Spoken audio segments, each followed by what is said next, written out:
Hello viewers, welcome to Bus YTI channel. ಇವತ್ತಿನ ಕ್ಲಾಸಲ್ಲಿ ನಾವು ನಾನ್ ಇನ್ವರ್ಟಿಂಗ್ ವೋಲ್ಟೇಜ್ ಆಂಪ್ಲಿಫೈಯರ್ ಬಗ್ಗೆ ತಿಳಿಯೋದಕ್ಕೆ ಪ್ರಯತ್ನ ಮಾಡೋಣ. ನಿನ್ನಿನ ಕ್ಲಾಸಲ್ಲಿ ಇನ್ವರ್ಟಿಂಗ್ ವೋಲ್ಟೇಜ್ ಆಂಪ್ಲಿಫೈಯರ್ ಬಗ್ಗೆ ತಿಳಿದಿದ್ವಿ.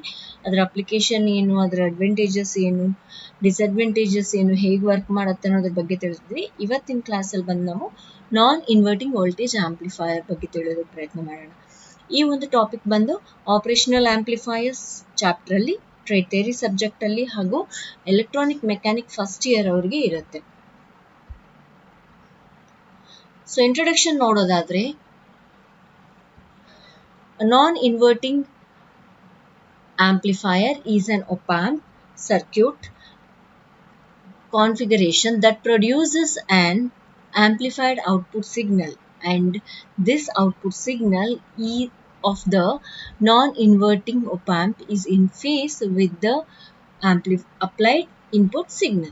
So ಏನು ಹೇಳ್ತಾ ಇದ್ದಾರೆ, a non-inverting amplifier is an op-amp circuit configuration that produces an amplified output.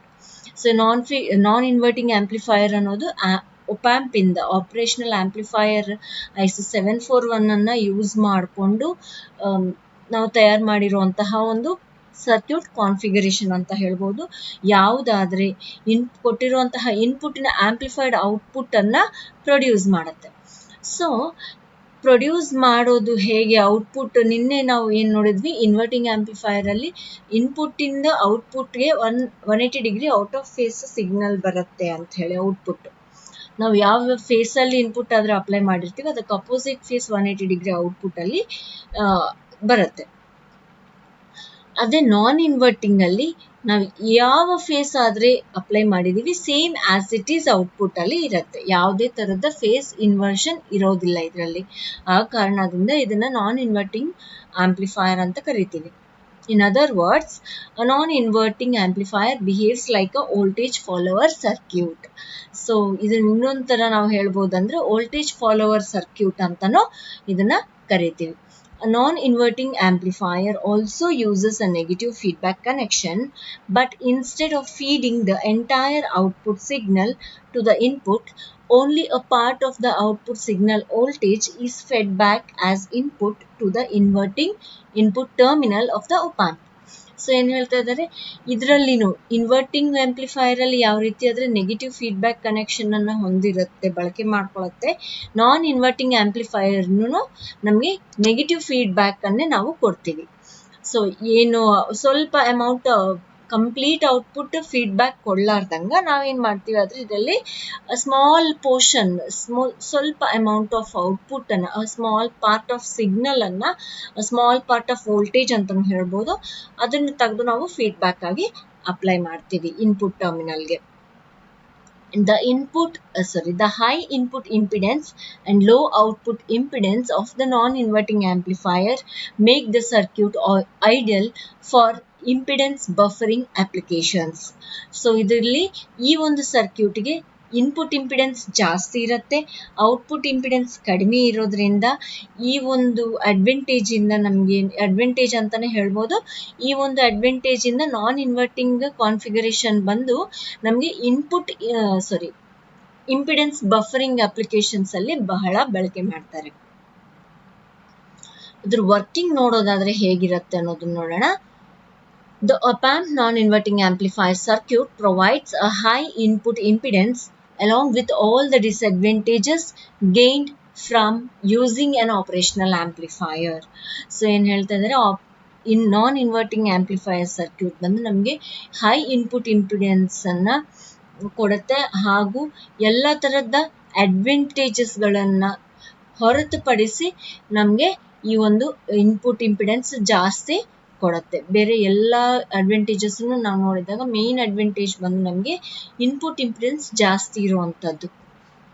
Although the basic non-inverting op-amp circuit requires the same number electronic components and its inverting counterpart. So ಏನ್ ಹೇಳ್ತಾ ಇದ್ದಾರೆ, although basic non inverting op amp ಬಂದು same number of electronic components ಇಲ್ಲ inverting counterpart ಏನಿರುತ್ತೆ ಅದೇ ರೀತಿ non inverting ಕೌಂಟರ್ ಪಾರ್ಟ್ಗೂ same number of electronic components ಬೇಕಾಗ್ತವೆ, ಏನು ಹೆಚ್ಚಿಗೆ ಇಲ್ಲ ಕಡಿಮೆ ಇಲ್ಲ. ಆದರೆ ಇಲ್ಲಿ ನಾವು ಏನು ವ್ಯಾಲ್ಯೂ ಆಫ್ ರೆಸಿಸ್ಟರ್ಸ್ ತಗೊಂತೀವಿ ಅದು ಬಹಳ ಇಂಪಾರ್ಟೆಂಟ್ ಆಗುತ್ತೆ. And it finds uses in applications where the high input impedance is of importance. and ಈ ಒಂದು ಸರ್ಕ್ಯೂಟ್ ನಮ್ಗೆ ಎಲ್ಲಿ ಬಹಳ ಇನ್ಪುಟ್ ಇಂಪಿಡೆನ್ಸ್ ಜಾಸ್ತಿ ಇರುವಂತಹ ಅಪ್ಲಿಕೇಶನ್ಸ್ ಇರ್ತವೆ, ನಮಗೆ ಇನ್ಪುಟ್ ಇಂಪಿಡೆನ್ಸ್ ಜಾಸ್ತಿ ಬೇಕಾಗಿರುವಂತಹ ಸರ್ಕ್ಯೂಟ್ಗಳಲ್ಲಿ ಈ ಒಂದು ಸರ್ಕ್ಯೂಟ್ ಅನ್ನ ಬಳಕೆ ಮಾಡ್ತೇವೆ. In non-inverting operational amplifiers, the input is fed to the non-inverting terminal and the output is in phase with the output. So, inverting ಅಲ್ಲಿ ನಾವು ಏನು ಮಾಡ್ತಿದ್ವಿ, ಹಿಂದಿನ ಕ್ಲಾಸಲ್ಲಿ ನೋಡಿದ್ವಿ, ಮೈನಸ್ ಇನ್ವರ್ಟಿಂಗ್ ಟರ್ಮಿನಲ್ ಏನಿತ್ತು ಅದಕ್ಕೆ ಇನ್ಪುಟ್ ಅನ್ನ ಅಪ್ಲೈ ಮಾಡ್ತಿದ್ವಿ ನಾವು, ಅಂದ್ರೆ ಪಿನ್ ನಂಬರ್ 3ಗೆ. ಆದ್ರೆ ಇದರಲ್ಲಿ ನಾನ್ ಇನ್ವರ್ಟಿಂಗ್ ಆಗಿರೋದ್ರಿಂದ ಪಾಸಿಟಿವ್ ಏನಿದೆ ಅಂದ್ರೆ ಪಿನ್ ನಂಬರ್ 2 ಏನಿದೆ ಆ ಒಂದು ಪಿನ್ ನಂಬರ್ಗೆ ನಾವು ಇನ್ಪುಟ್ ಅನ್ನ ಅಪ್ಲೈ ಮಾಡ್ತೀವಿ.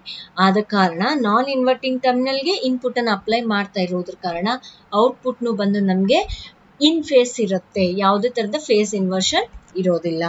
It is the value of these two resistors that govern the gain of the operational amplifier circuit and they determine the level of feedback. So ನಾನೇನು ಹೇಳಿದ್ದೆ, ಎರಡು ರೆಸಿಸ್ಟರ್ಗಳು ಸೇಮ್ ನಾವು ಅದರಲ್ಲಿ ಯಾವ ರೀತಿ ನಾವು ಇನ್ವರ್ಟಿಂಗ್ ಸರ್ಕ್ಯೂಟ್ ಕಾನ್ಫಿಗರೇಷನ್ ಅಲ್ಲಿ ಯಾವ ರೀತಿ ರೆಸಿಸ್ಟರ್ಸು ಎಷ್ಟೆಲ್ಲ ಎಲೆಕ್ಟ್ರಾನಿಕ್ ಕಾಂಪೊನೆಂಟ್ಸ್ ಬೇಕಾಗ್ತವೆ, ಸೇಮ್ ಇದಕ್ಕೂ ಅಷ್ಟೇ ಬೇಕು. ಆದರೆ ಅಲ್ಲಿ ಏನು ವ್ಯಾಲ್ಯೂ ರೆಸಿಸ್ಟರ್ಸ್ ತಗೊಂಡಿದ್ದೀವಿ, ರೆಸಿಸ್ಟರ್ ವ್ಯಾಲ್ಯೂಸ್ ಏನಿದಾವೆ ಅನ್ನೋದ್ರ ಮೇಲೆ ಡಿಪೆಂಡ್ ಆಗಿ ನಮಗೆ ಔಟ್ಪುಟ್ ಗೈನ್ ಏನಿದೆ operational amplifier, non inverting operational ಆಂಪ್ಲಿಫೈರ್ದು ಡಿಸೈಡ್ ಆಗುತ್ತೆ. ಅಂಡ್ ಆಲ್ಸೋ ಲೆವೆಲ್ ಆಫ್ ಯಾವ ಲೆವೆಲ್ ಅಲ್ಲಿ ಫೀಡ್ಬ್ಯಾಕ್ ಅನ್ನ ಕೊಡುತ್ತೀವಿ ಅನ್ನೋದನ್ನು ಡಿಸೈಡ್ ಆಗುತ್ತೆ. ಸೊ ವರ್ಕಿಂಗ್ ನೋಡೋದಾದ್ರೆ ಹೇಗಿರುತ್ತೆ, ಇದು ಜಸ್ಟ್ ಬೇಸಿಕ್ ವರ್ಕಿಂಗ್ ಅದು ಇಲ್ಲಿ ನೋಡೋಣ. ಇಲ್ಲಿ ಇದೊಂದು ಇನ್ನು non inverting voltage amplifier circuit ನೋಡಿ. ಇಲ್ಲಿ ಸೇಮ್ 10K ರೆಸಿಸ್ಟರ್ಸೇ ಬೇಕಾಗುತ್ತೆ. ನಾವು ಈ ಎರಡು resistor R1 and R2 and R3 ಮೂರು ರೆಸಿಸ್ಟರ್ಗಳಿದ್ದು ಯಾವ ವ್ಯಾಲ್ಯೂ ಆದ್ರೆ ಸೆಲೆಕ್ಟ್ ಮಾಡ್ಕೊಳ್ತೀವಿ ಅದ್ರ ಮೇಲೆ ಡಿಪೆಂಡ್ ಆಗಿ ಔಟ್ಪುಟ್ ಗೇನ್ ಹಾಗೂ ಲೆವೆಲ್ ಆಫ್ ಫೀಡ್ಬ್ಯಾಕ್ ಎರಡೂ ಡಿಪೆಂಡ್ ಆಗ್ತವೆ. ಸೊ ಈ ರೀತಿ ಒಂದು non inverting voltage amplifier circuit ಅನ್ನ ನಾವು ಮಾಡಬಹುದು. ಸೊ ಈ ಸರ್ಕ್ಯೂಟ್ ಸಂಬಂಧಪಟ್ಟ ಹಾಗೆ ಹೇಗಿರುತ್ತೆ ನೋಡೋಣ. In this circuit the feedback resistor R2 is connected to the inverting input terminal, but the input signal is connected to the non-inverting input terminal. So ಏನ್ ಹೇಳ್ತಾ ಇದ್ದಾರೆ ಇಲ್ಲಿ ಫೀಡ್ಬ್ಯಾಕ್ ರೆಸಿಸ್ಟರ್ ಏನಿದೆ R2, ಸೊ ಆ ರೆಸಿಸ್ಟರ್ ಬಂದು inverting ಟರ್ಮಿನಲ್ಗೆ ಅಂದ್ರೆ pin number 2 is a non-inverting terminal and pin number 3 is a non-inverting terminal. So pin number 2ಗೆ ನಾವು ಕನೆಕ್ಟ್ ಮಾಡ್ತೀವಿ, ಅಂದ್ರೆ ಇನ್ವರ್ಟಿಂಗ್ ಟರ್ಮಿನಲ್ಗೆ ಫೀಡ್ಬ್ಯಾಕ್ ಅನ್ನ ಕೊಡ್ತೀವಿ. ಆದ್ರೆ ಇನ್ಪುಟ್ ಸಿಗ್ನಲ್ ಬಂದು ನಾವು ಇಲ್ಲಿ ಇನ್ಪುಟ್ ಅನ್ನ ಪಿನ್ ನಂಬರ್ 3 ಅಂದ್ರೆ ನಾನ್ ಇನ್ವರ್ಟಿಂಗ್ ಟರ್ಮಿನಲ್ಗೆ ಇನ್ಪುಟ್ ಅನ್ನ ಅಪ್ಲೈ ಮಾಡ್ತೀವಿ Vin.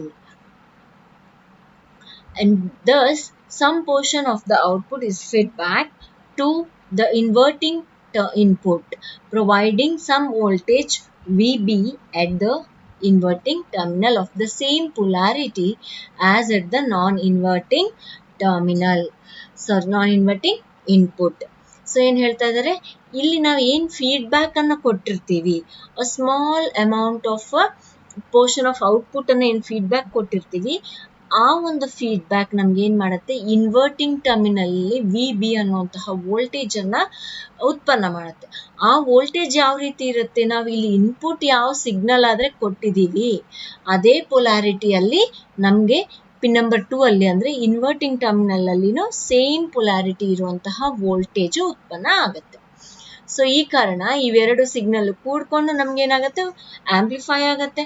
Amplify ಆಗಿರುವಂತಹದ್ದು as it is ನಾವು ಇನ್ಪುಟ್ ಏನ್ ಅಪ್ಲೈ ಮಾಡಿದೀವಿ ಅದೇ ಒಂದು ಪೊಲಾರಿಟಿಯಲ್ಲಿ ಔಟ್ಪುಟ್ ಬರುತ್ತೆ, ನಮ್ಗೆ ವಿ ಔಟ್ ಅನ್ನೋದು ಸಿಗತ್ತೆ.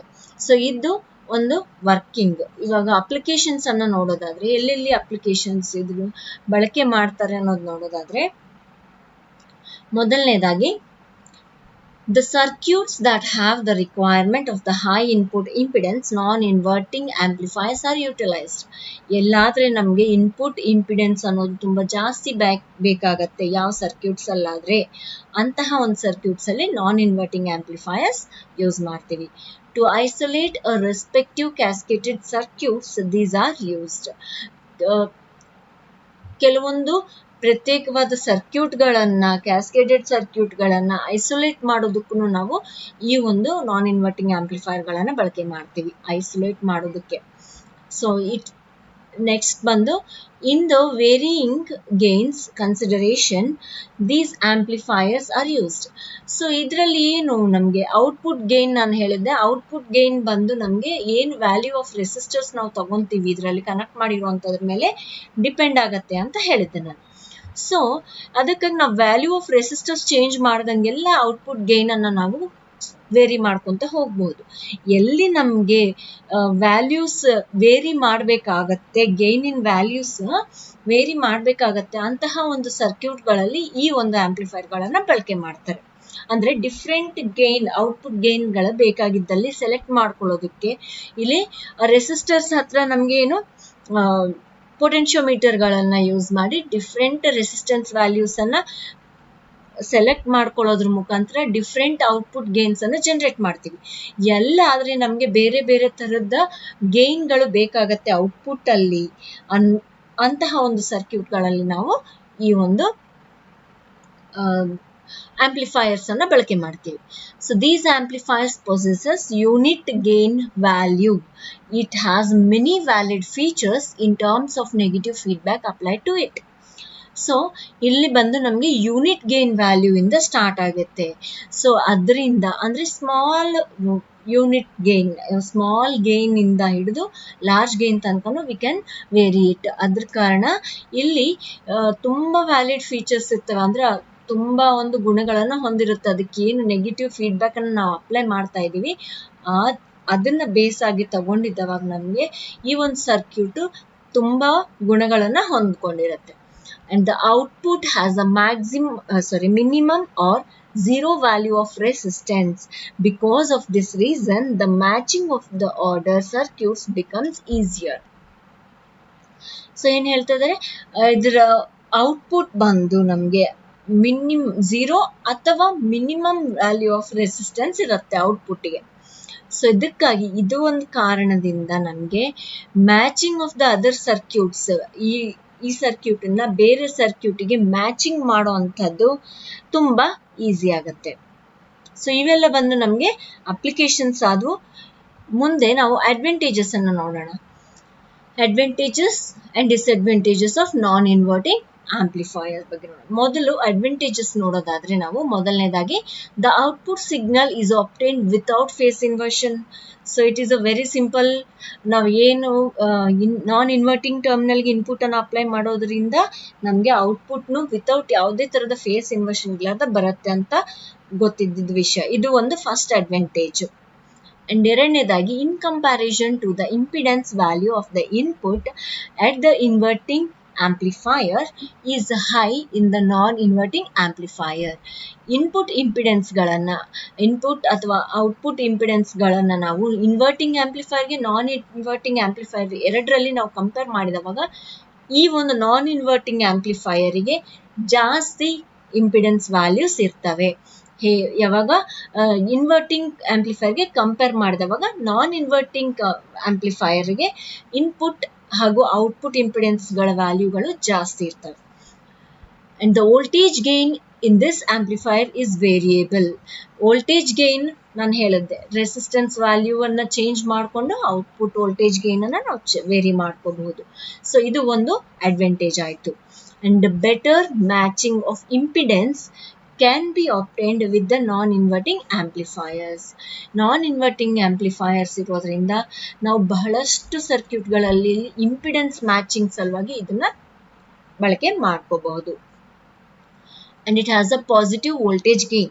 ಔಟ್ಪುಟ್ ಅಲ್ಲಿ ನಮಗೆ ನೆಗೆಟಿವ್ ವೋಲ್ಟೇಜ್ ಗೇನ್ ಬರೋಲ್ಲ, ಬಿಕಾಸ್ ಫೇಸ್ ಇನ್ವರ್ಷನ್ ಇರದೇ ಇರೋ ಕಾರಣದಿಂದ ನಮಗೆ ಪಾಸಿಟಿವ್ ವೋಲ್ಟೇಜ್ ಗೇನೇ ಔಟ್ಪುಟ್ ಅಲ್ಲಿ ಬರುತ್ತೆ. ಸೊ ಇವೆಲ್ಲ ನಮಗೆ ಅಡ್ವಾಂಟೇಜಸ್ ಆಯಿತು. ಅಪ್ಲಿಕೇಶನ್ಸ್ ನೋಡಿದ್ವಿ, ಅಡ್ವಾಂಟೇಜಸ್ ನೋಡಿದ್ವಿ. ಏನೆಲ್ಲ ಇದೆ ಅಡ್ವಾಂಟೇಜಸ್? ಔಟ್ಪುಟ್ ಫೇಸ್ ಇನ್ವರ್ಷನ್ ಏನು ಇರಲ್ಲ, ಆ್ಯಂಡ್ ಎರಡನೇದಾಗಿ ಇನ್ಪುಟ್ ಔಟ್ಪುಟ್ ಇಂಪಿಡೆನ್ಸ್ ವ್ಯಾಲ್ಯೂಸ್ ಜಾಸ್ತಿ ಇರ್ತವೆ ಇನ್ವರ್ಟಿಂಗ್ ಆಂಪ್ಲಿಫೈರ್ ಕಂಪೇರ್ ಮಾಡಿದವಾಗ. ಮೂರನೇದಾಗಿ ವೋಲ್ಟೇಜ್ ಗೇನ್ ಏನಿದೆ, ಔಟ್ಪುಟ್ ವೋಲ್ಟೇಜ್ ಗೇನ್ ವೇರಿ ಮಾಡ್ಕೋಬಹುದು ರೆಸಿಸ್ಟೆನ್ಸ್ ವ್ಯಾಲ್ಯೂ ಚೇಂಜ್ ಮಾಡೋದ್ರ ಮುಖಾಂತರ. ಆ್ಯಂಡ್ ನಾಲ್ಕನೇದಾಗಿ ಬೆಸ್ಟ್ ಇಂಪಿಡೆನ್ಸ್ ಮ್ಯಾಚಿಂಗ್ ಸರ್ಕ್ಯೂಟ್ಗಳಲ್ಲಿ ತುಂಬಾನೇ ಅಪ್ಲಿಕೇಶನ್ಸ್ ಇದ್ದಾವೆ ಈ ಒಂದು ಆಂಪ್ಲಿಫೈಯರ್ಗೆ. ಆ್ಯಂಡ್ ಐದನೇದಾಗಿ ಔಟ್ಪುಟ್ ಅಲ್ಲಿ ಪಾಸಿಟಿವ್ ವೋಲ್ಟೇಜ್ ಗೇನ್ ಬರುತ್ತೆ ಇದಕ್ಕೆ. ಇವಾಗ ಡಿಸ್ಅಡ್ವಾಂಟೇಜಸ್ ನೋಡೋದಾದ್ರೆ,